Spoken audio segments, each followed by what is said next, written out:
Welcome to the J-Train podcast. This is J-Train, Jared Freid, coming to you live from the quarantine cabin up on the Lower East Side of Manhattan. We're here every single day with your Freid by Noon episodes.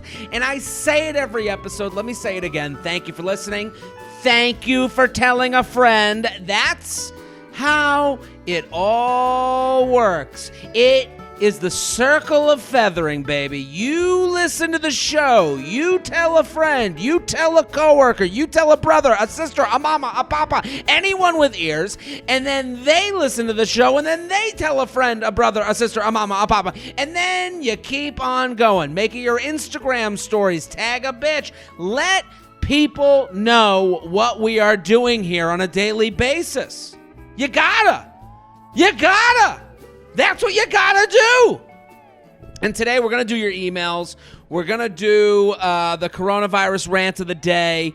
We're going to do the charcuterie chat and then your quick hit questions from Instagram that I collected last week. So listen, all you got to do to get involved with the show, jtrainpodcast@gmail.com, jtrainpodcast@gmail.com. Keep sending them in. Single, 8 years. Hey, Jared. I've been single for over 8 years, and I'm starting to think it's becoming a red flag. I've never been engaged or had a serious relationship. I've talked to a bunch of guys throughout that time, but for one reason or another, nothing works out with the ones I'm interested in. Does being single for so long give guys an impression of me as casual that keeps them from taking me seriously? Am I just dating the wrong guys, or should I start to think it's me? P.S. I'm normal, and I cook relatively well, and I don't have debt. I also watch sports, and I'm not ugly. Man, that is the most hilarious dating app bio I would have ever read. Hey, I'm normal, and I cook relatively well. I don't have debt. I also watch sports. I'm not ugly. Please date me. Please, someone. I cook relatively well. Sometimes I burn the eggs, but other times it's relatively okay. No guy cares if you've been single for 8 years, as she wrote in all caps in this email. We care if you care. If you, and I'm not saying that you're not the reason you're single. I'm not saying you're not a part of this. I'm saying the straight up fact of I've been single for 8 years no guys are sitting there like the hyenas in Lion King licking their lips. Single 8 years. That's some non-serious pussy. No, that's not what we're saying. It's there's other factors at play. Are you not holding to your standard? Are you going out with guys and just meeting up when you want to go on a date and you're just settling for a guy who will meet up as opposed to taking you on a date? Are you staying with those guys for too long? I don't know the answer to that question. I do know that the single fact of 8 years doesn't matter. But if I went on a date with a girl and she kept going, oh, well, it's good to be here, but you won't date me because, I'm old single girl for 8 years now. Do you know how many days are in 8 years and how many hours and how many minutes and how many seconds? That person exists. I know I'm joking and I'm going to like the next level, but I've been on those dates where the person is obsessed with this character profile that they've written for themselves in the rom-com. Women do that. Women will say, well, I'm the single one. She's the married one. She's the slut. She's the puss. She's the prude. She's the one with rich parents. She's the one that goes out. That's our Samantha. That's why when Sex and the City came out, everyone was giving out characters. That's why no guy has that character. I don't have that with my friends. I don't have, well, he's the Joey and he's the Ross and that's the Chandler. No, that's never happened in my life. So I'm saying, get off of this title you've given yourself. Stop repeating your character profile that you've written for yourself, but no one cares enough to give to you. jtrainpodcast@gmail.com. jtrainpodcast@gmail.com. Not being a strange guy.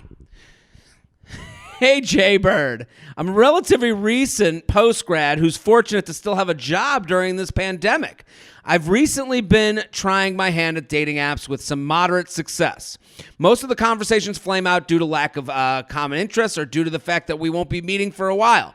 As a guy that wasn't really good with women in high school and college, I have a question. Is it creepy to reach out to women from my high school or college that I didn't talk to that much? Or should I wait this out and go to the bars to meet women when this is over? Thanks for your brutal yet humorous honesty for all these years.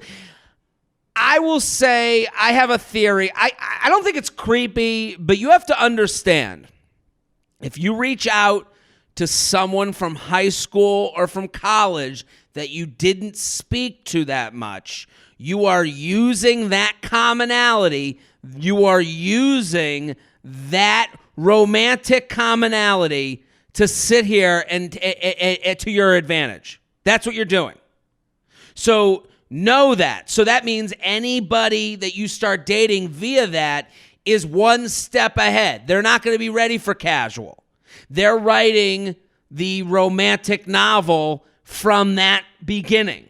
Oh, he never would talk to me in college or never would talk to me in high school, but he'd been thinking of me the whole time. And he knew he wanted to talk to me, but he was just too shy. That's what women are going to do if you reach out to them in that way. So know that you're starting at above just casual. It's never going to be casual with the person like, hey, remember me from college? And then you rattle off 20 things you have in common because of that college. So know what you're doing. Know what you're getting into. You're using, I'll call it, romantic commonalities.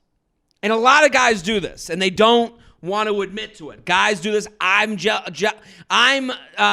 guilty of doing this. We all are.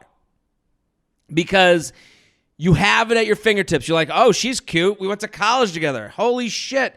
You know, oh my God, it's not like it's English class. I can just DM her and turn my phone over, and I'll never have to deal with the embarrassment of getting turned down because she just won't answer. You're outsourcing embarrassment at that point. And we all have to admit to it. I call it I had a theory. I named it I called it the money never makes you happy theory. Rich guy theory. What did I call it? So there's this thing where like there's this like old, thing where a guy will a guy or girl, anyone who's obsessed with getting money, they realize that the money doesn't fill the hole. That's not what they needed the whole time. That's kind of what you do with these old high school, old college people. It's like, oh, you imagine this idea in your head. Oh my God, life would be good if I had just been the man I thought I was in college. If I had just had the confidence I had today. And then you reach out and then you end up getting the girl and you go, oh, that wasn't the solution to my problem. To me, the solution to your problem is that you're lonely and you're looking to talk to people. And now because the people on the apps aren't working out, you're like, oh, let's go to high school, bitch. Let's go to college, bitch, because that will be easier. Just know why you're doing this. And it's because of your deficiencies, not because these people in college or high school are better than the ones you're meeting. jtrainpodcast@gmail.com. jtrainpodcast@gmail.com. Just a thank you. Me?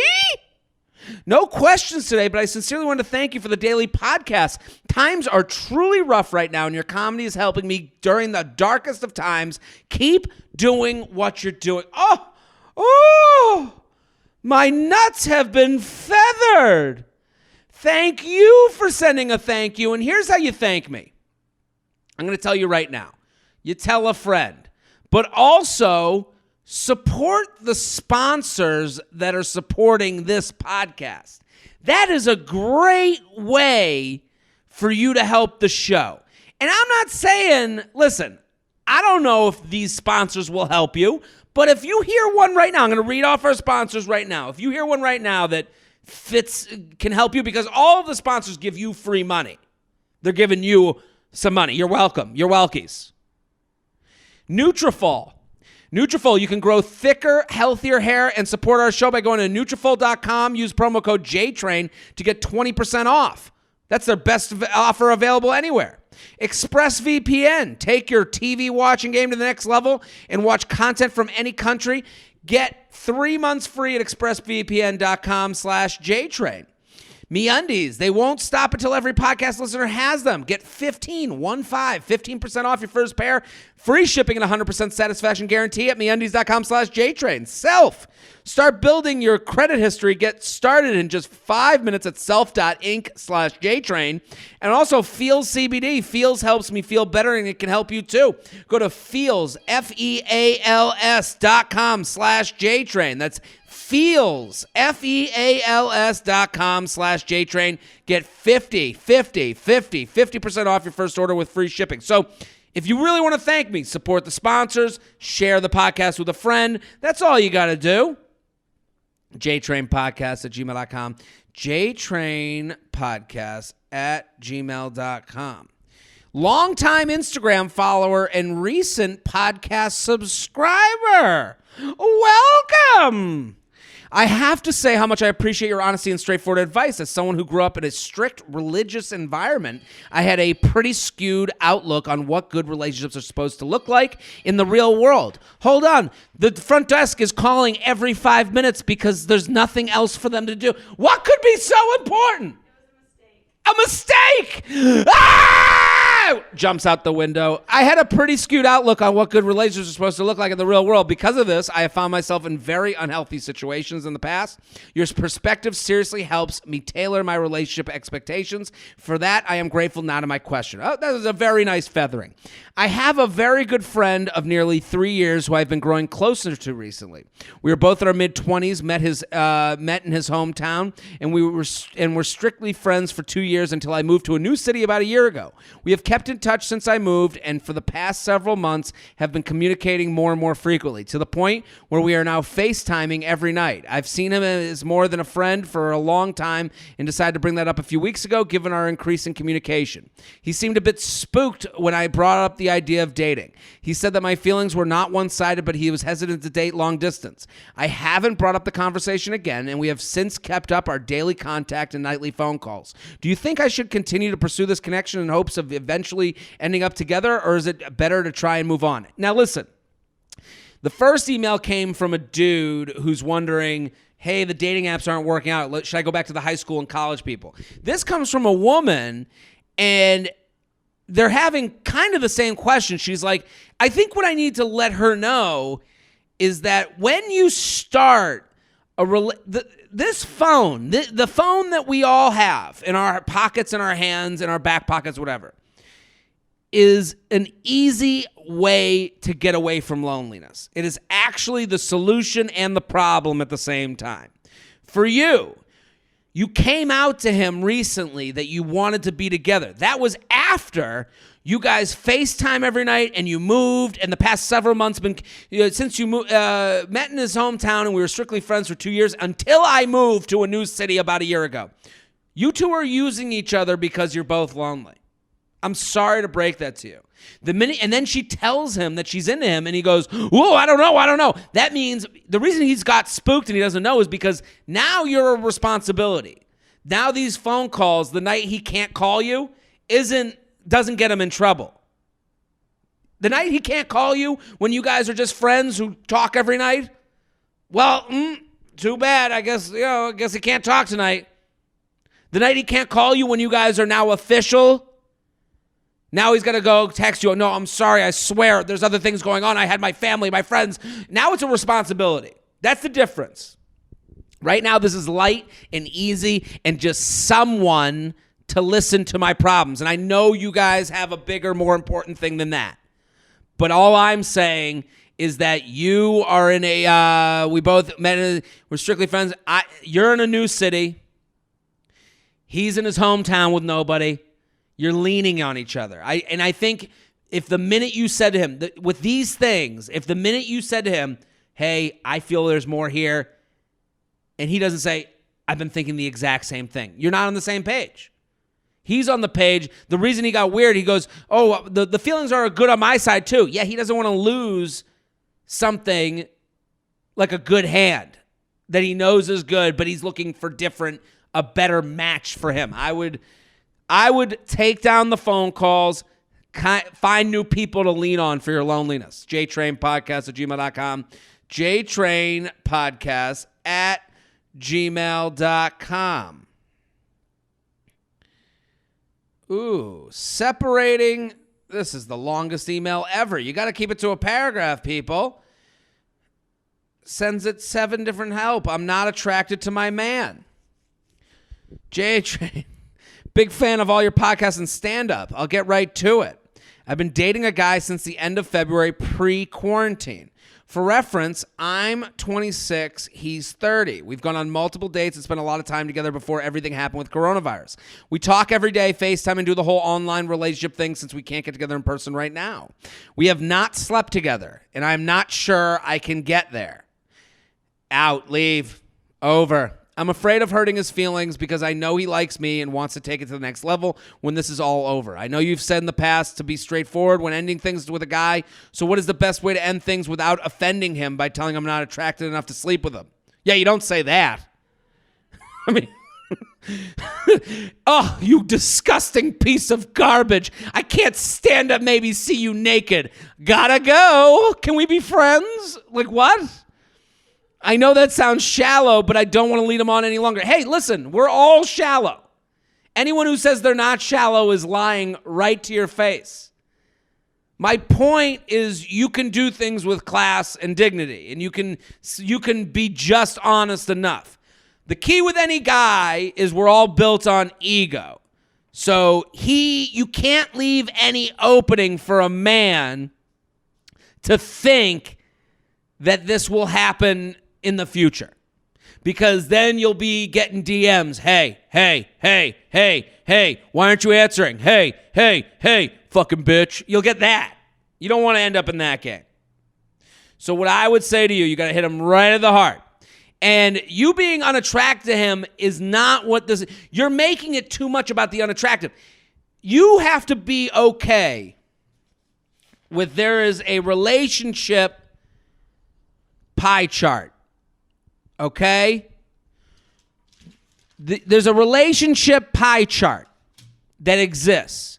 Part of that, there's, okay, are we practically good together? Do our values match? And then one of the pie charts is, do I want to fuck them? That's part of the pie chart. The do I want to fuck them part. And that slice, ooh, it tastes good. But if you don't want that, if that slice ain't adding up to you, that's totally fine too. But that doesn't mean you go to them and go, hey, see this pie chart? I like everything except the want to fuck you part. You don't have to do that. All you have to say is, this is not the match for me. Hey, you are great, wonderful, you're going to make someone happy, but this is not the match for me. So I'm sorry, and I don't mean to lead you on, and I don't mean to have led you on the past, but I was going through my decision-making process for a relationship that I would want to be in, and this is not that match for me. And then he'll say what he says. He'll say, and I think I'm gonna press you to believe me on this. Whatever he says is a lie of some sort. When people get dumped or people are dumping someone, they say what they mean which is get away from me or please come back, and then the rest is just lies and promises to get you back or to get away from you. So just keep repeating the same log line. This is not the match for me. You're great. You're wonderful. I'm happy. You should even also say, I'm happy for the time we spent together. It's just not, because no one wants to feel they were living a lie. I think that's the biggest thing with a dumping or a breakup. So the longer this goes, the longer you wait for me to email you back to tell him that you're not attracted to him. No. It's not attracted. You need to end it. I would say respect is ending relationships as soon as you know it's over. jtrainpodcast@gmail.com. jtrainpodcast@gmail.com. gmail.com. We'll do one more email. We'll get to the coronavirus rant of the day. We'll do the charcuterie chat, and we'll also do some quick hits, and we got some poetry. We got it all here on the Freid by Noon podcast. Keep telling your friends. What the fuck are you doing? Ooh, we're in breakup land today. Quarantine breakup, living together. Jared, my girlfriend, now ex, and I broke up recently. We were living together for a year and dating in total for about 3 years. We have since retreated to our parents' homes. In the meantime, I am looking for a new apartment. I have done the standard procedure of blocking on Instagram and removing all things that could upset me from social media. But how do I go about going back to my normal life after all of this? Especially during a pandemic when I am literally stuck inside with no way to hang out with friends or go out. I am heartbroken and honestly not sure what to do to move on. I have a very successful career, a good family, and great friends, so I know they'll all be there for me, but still it sucks. To elaborate further, I know I'm better off without her, and this was for the best. There were signs along the way, but the breakup came basically out of nowhere. So my question is, how do I start to find a road to happiness when I'm stuck in quarantine? Hey, man, I'm really sorry this happened. It sucks to have a breakup of any kind, whether you're dumping or they're dumping you. Both sides suck. The one thing that you should thank God every day for is that you're both retreating to your parents' homes. That's great. Let Mama Bear cook for you. Let Papa Bear sit there and tell you what a bitch she is. I even though she's not. I know she's not. I'm just saying, live in your parents' home like it's a hotel. Your mom's cleaning the sheets. Your dad's cooking the steaks, and you just sit there and drink the whiskey because you know what? He's going through a tough time. If you have a sibling, they'll try and be like, well, why is Jared home? He's going through a tough time. Take it. Take the sympathy. Take all the bathe in it because I'm jealous of you. Everyone wishes they have the excuse right now to live a little bit lazy at their parents' house. He's going through something. She really broke his heart. And here's what else I'll say. You have a successful career, a good family, and great friends. I don't know what else there is. I don't know what food. Is bacon, egg, and cheese sandwiches? Is that all? That's the only thing you're missing. Because I can't, I understand you also have to repeat yourself, this wasn't the match. And you also never mentioned a kid. So no kid? Are you kidding? You got away. You got out of it. You got out of a match that wasn't going to work for you anyways. You'd rather find out while you're young and you can get a boner and your parents will still cook for you rather when you're older. Imagine finding this out when you're older and you got one shithead kid and your parents are dead and nobody's there to cook you a steak. This is actually, nobody could have been dumped at a better time than you. Why are you writing me? Because right now, and then also, let's start regimenting. Let's start doing Rocky to get ready for all the fucking that's going to happen once we go back to the real world. Because a lot of people, I've heard it enough to know that there's going to be 2 weeks of sexual mistakes after the quarantine. You're going to get 2 weeks, baby. 2 weeks, because right now I can see women rubbing against trees in the park, just trying to feel what a man would feel like. And I see a lot of men sniffing flowers just to smell what a woman might smell like. So you're going to get 2 weeks of sexual weird. I think you start prepping for that moment, man. You get the gang together. You start doing Pilates. You start, working out. You start climbing hills like you're Rocky getting ready for Drago. JTrain Podcast at gmail.com. JTrain Podcast at gmail.com. We're here every single day. The Freid by Noon podcast. Let's do the coronavirus rant of the day. Actually, we have so many user-generated coronavirus rants. I'm going to read some of the user ones just to get them out of the inbox. People who are organizing their bookcases so that the books are lined up in rainbow order. How does that make any sense? If you're someone who does this, the only thing it proves is that you own books just for show. Well, I like that one because it's so specific that you know she's talking about like one cousin.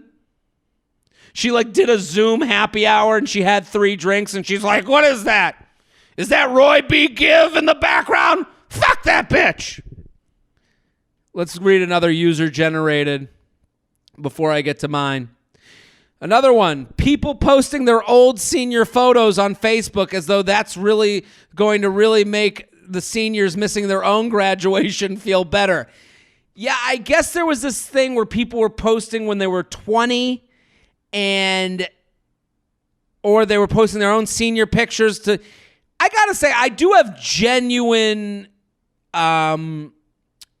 I genuinely feel bad for the graduating high school seniors. You are missing out on once-in-a-lifetime things. Graduating college seniors, go fuck yourself. No one gives a fuck. Everyone that's sitting here with a degree they never used and who remembers when they were smelling like vodka the next day at a graduation ceremony where they were fucking nauseous and didn't even listen, none of us feel bad for you. Plus, you missed finals, and you probably got to graduate without having to take the finals. So we don't give a shit about you graduating seniors of college. The rest of you, and also, I'm entering an economy that sucks. Yeah, welcome to 2007 when I graduated. So I'm so sorry you can't get a job so you get to move home and be with your parents. You don't have a mortgage. You don't have a kid. No one gives a fuck. I'm getting warmed up for my rant now. Here's another coronavirus rant idea. So user submitted. You can send in yours. jtrainpodcast@gmail.com. jtrainpodcast@gmail.com. I'm trying to get the lighting right. I feel like this has become the new coronavirus rant idea, appreciation hour. I feel like this has become the new clapping when the airplane lands. It's a meaningless gesture that looks good on social and makes people feel like they're contributing when they're really not. Who decided 7 p.m.? What about the people who work till 9 p.m. or start their shift at 9 p.m.? The intent is good, but the act is incredibly hollow. I would say you're being a little hard. I'm the one doing the rants. I get it. I rant about. I think it's nice. I think it's funny to see how much people clap during the appreciation hour. So for those that don't know, I think we all know 7 p.m. everyone starts clapping for the people doing the frontline workers. New York City turns into a rock concert at 7 p.m. I do understand what are the people that work at 9. I think it's a gesture for anyone doing frontline work. I like to see what type of claps people do because I've seen people on the street go, ah! Ah! And you're like, okay, you don't appreciate them that much. And then there's other people like, and it's like, what are you, a slam poet? Like, I enjoy nurses and doctors. Here's my one snap. You're welcome. Like, it does feel like some people don't give enough. Some people give too much. I'm a person that does one of these. Hey! Go. Yeah. I do like one of those, like, end of Rudy, janitor in the hallway. Go get him. That type of thing. All right, let's do the coronavirus rant of the day. Hit the music, Shelby. Today's coronavirus rant of the day is people misremembering their pre-coronavirus life. I'm seeing a lot of people posting this weird memory of what they used to do and how they used to go out. I can't wait to go back to my life in New York City when I was frolicking the streets and adventuring around this great city of ours. And they sound like they're writing fiction. Oh, the affair I used to have around this great city when I would cavort around and enjoy the misgivings of a Saturday night. No, you didn't. You didn't frolic shit. You didn't even run. You fucking walked in heels and complained about how the heels hurt. You didn't adventure. You walked down the safest streets that you knew from a Thrillist article that 7 million people read. You lived in the part of town everyone moved to, and then you moved to the other part of town that everyone moves to after that part of town. Stop acting like you grew from the ground of these cities. You moved there after college because it was a cool place to live. You hang out with some fun people. You go get drunk. You never frolicked around the city. You took a couple shots at your apartment, then called an Uber, and then said, I can't believe how long the Uber's taking. And then you went to a bar, and you were like, I hate this bar. And then you sat at the bar, and you took shots, and then some dude came up to you and was like, hey, you want to take my number? And then you texted with him for 2 months and never got on a date. That's you. That was your frolicking. That's today's coronavirus rant of the day. You can send in yours to jtrainpodcast@gmail.com. That's jtrainpodcast@gmail.com. Let's do the charcuterie chat. Every day here on the Freid by Noon podcast, we talk about charcuterie and the daily goings on in the charcuterie world. Hit the music, Shelby. On today's charcuterie chat, I want to talk about the Grazing Table. I think I've already spoken about the Grazing Table, but I don't think I got the point across enough. I keep getting sent these huge tables. They're like football field long. And it's with every meat and cheese and Poseidon's trident in the corner made out of ice. And you're like, and they go, what do you think of my charcuterie board? Well, guess what's missing? A fucking board. The reason charcuterie boards exist is there's a finite space for you to fill up, and you have to put it up for judgment. Nobody wants your grazing table is actually a negative. Sorry. You can't, first of all, before we get there, you can't enter, just because it's a swimming race doesn't mean you can enter with any stroke. You can't enter the breaststroke doing freestyle. You can't enter the backstroke doing breaststroke. You might be in the water, but we're swimming different strokes. The grazing table is a totally different thing than a charcuterie board. And a charcuterie board is actually a positive. When you see a charcuterie board, you go, ooh, okay. I can make my own snack, and the party will go as planned. When I see a grazing table, you know what the first thing I think? You're like, oh, that there's a lot of food? No. Oh, there's a lot of options? No. You know what I think when I see your grazing table? Is this all they're serving? Are they not serving hot dinner? Wait a minute. Are we just getting a table? Is there only a grazing table? So I'm eating dinner with my hands. That's what we're doing tonight? That's what everyone's thinking. Everyone's going, oh my God, I have to get real dinner on the way home. They're not thinking, ooh, and why? They are thinking that, whoa, look at it, whoa, someone took a full Yankee Clipper and turned it into a plate for our food. That's the thing. They go big so that you don't look at all the crap they put on it. There's like 7 pineapples and 8 pieces of bologna, and you're like, this is the shittiest meat I've ever had. It's deceiving. They're trying to, it's the Trojan horse of charcuterie servings. We go big, you get distracted, you don't notice that we cheaped out on the whole thing, and the whole thing is fucking grapes. That's today's charcuterie chat. You can send in your charcuterie chat to jtrainpodcast@gmail.com, jtrainpodcast@gmail.com. Let's do the quick hit questions, and then we'll get to some poetry. How does that sound, people? Let's do the quick Hick questions. Here we go. Hit the music, Shelby. When are you coming to DC? I think so. All of my live dates, I will be going to DC, Philly, Dallas, Boston, New York.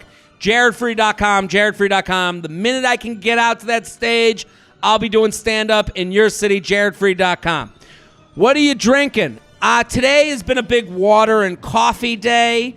For the quarantine, I've done a lot of wine, a lot of vodka. I've been drinking Lemon Perfect. Shout out to Lemon Perfect, my boy Yanni.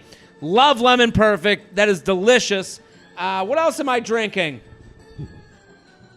Vodka, wine, and Trulies, and all spiked seltzer. Why do men send "I'm sorry" text months after doing something shitty and both dating new people? The "I'm sorry" text months after is the entree in to your phone opening up for future communication. So what they're doing is they want to make sure your phone is a friendly. What I mean by a friendly is they want to make sure that your phone has been unlocked. So to go back to it, hey, now that the dust is cleared, I'm sorry. Then you go, hey, I'm sorry too. A lot of bad things were said. And then they go, we cool? Are you cool? Everything good in your quarantine? Now, once you're over the I'm sorry hump, now the you going out tonight text isn't as hard. The I'm sorry text comes, so the are you going out tonight text can be sent. How's Classic Shelb doing?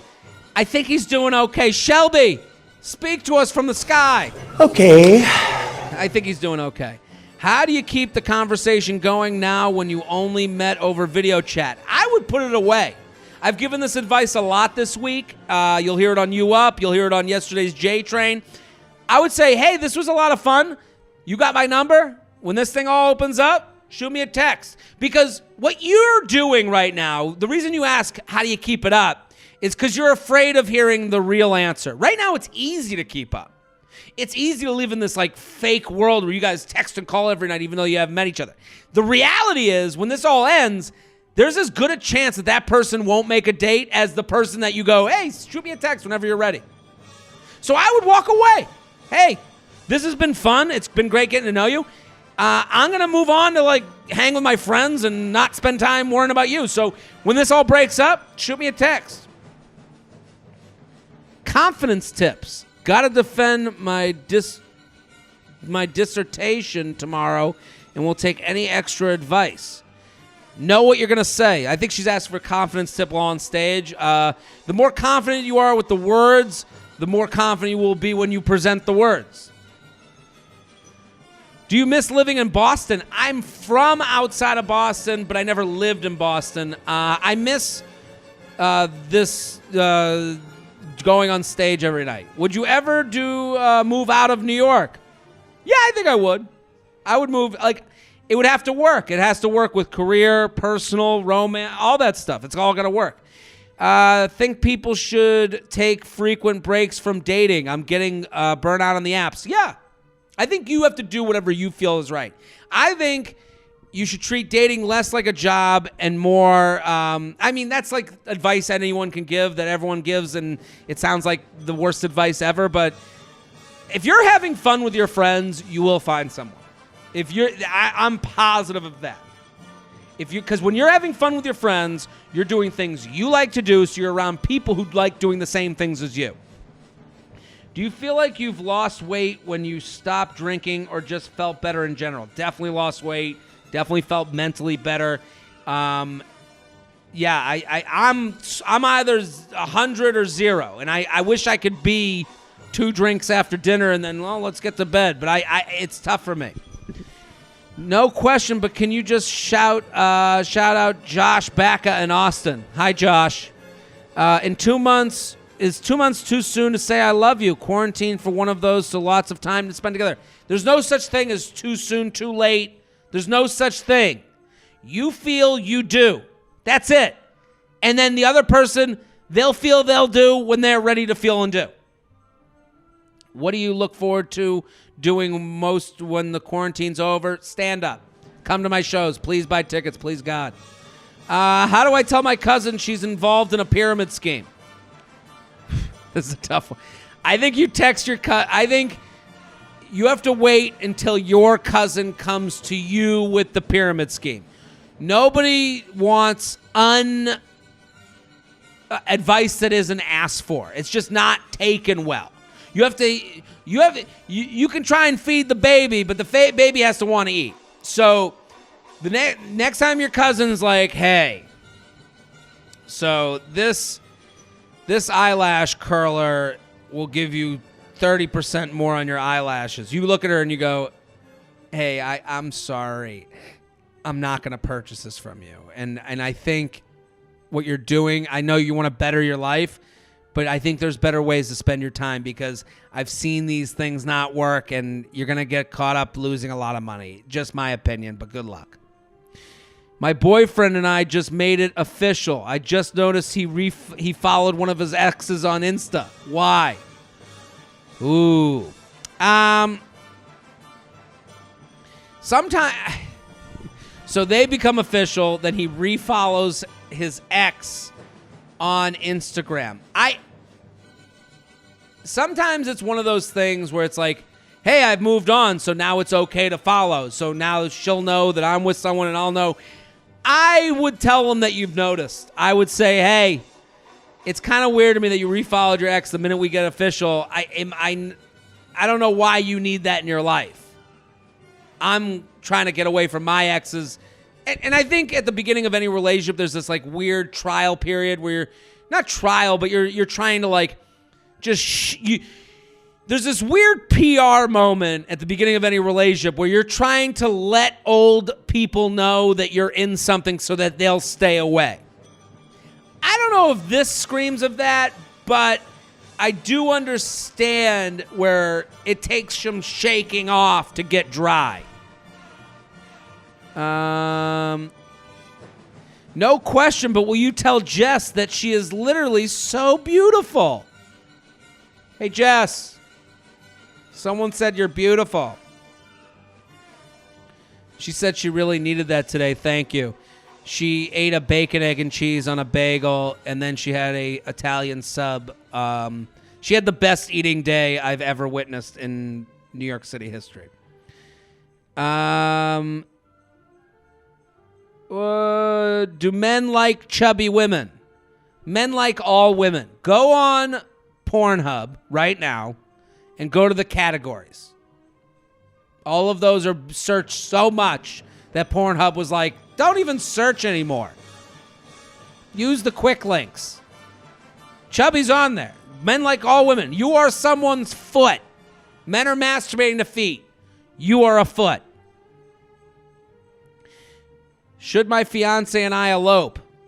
You should do whatever you guys want to do together.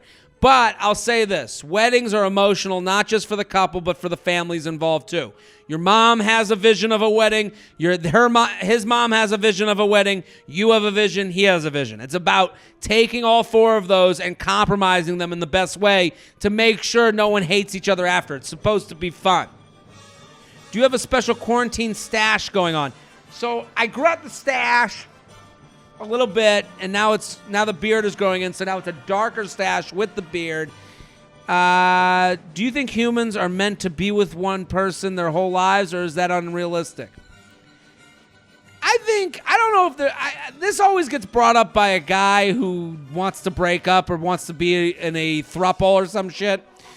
I think it's unnatural to have the energy to chase after the opposite sex for a whole life.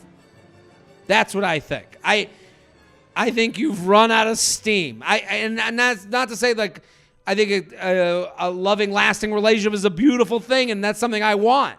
But I'm saying it's more a result of like, fuck this shit. Like I was watching Listen to Your Heart last night. This guy's 28. Trevor, who was on American Idol, he's 28.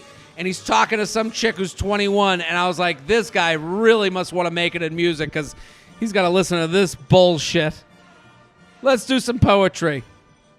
J-Train podcast. And this is not the J-Train poet.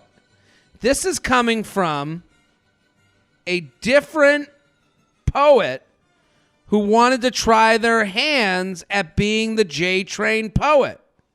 So let's go. Where is this email? Here it is. So she's an actual poet. And you can follow her at Raincoats in the Shower. What? Oh my God. I heard an oh my God from the peanut gallery. At Raincoats in the Shower, all the love and feathers to you. I listen to your podcast every day and share it with all my friends. Anyways, I wrote a poem for your show and hope you'll use it.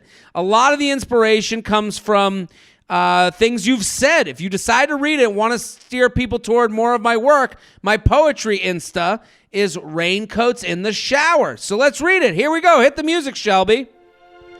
Dear Dr. Seuss, oh, how things have changed. And it's not all rosy as you claimed. I've grown a bit older and the world's gotten lots colder. They hid all of life's troubles from me. And for what? Just to keep me happy? Okay, they preserved my innocence, but I wish they had taught me to deal with all this. I feel like I'm jumping through hoops. They warned me everyone poops. However, nobody said anything about eating ass. I really wish they'd cover that in my 10th grade sex ed class. This whole being an adult thing is really quite hard. I'm not even sure if I am one, but that's what it says on my card. I mean, yeah, I get to buy shots, but those just cloud all my thoughts. I end up texting my ex and having meaningless sex, and that's if I'm lucky. This whole thing is really quite fucky. Women buy dogs for endless affection, while boys buy them for female attention. Now I know why they call a man's best friend. As long as he's got a puppy, the pussy will never end. I'm really just tired of all this shit. I'm having a hard time finding the point of it. Well, Dr. Seuss, for now, that's all I have to say. Maybe it'll make sense one day, but until then, I'll keep writing my friend, the end. Sincerely, I have no idea what the fuck I'm doing. Well, that wasn't exactly a glowing look at life, but I enjoyed it. It was fun. I would say I understand the point of it, and I would say enjoy the ride. Because, you know, it's a fun life. But listen, that's the end of the podcast. We'll be back next episode. Boom!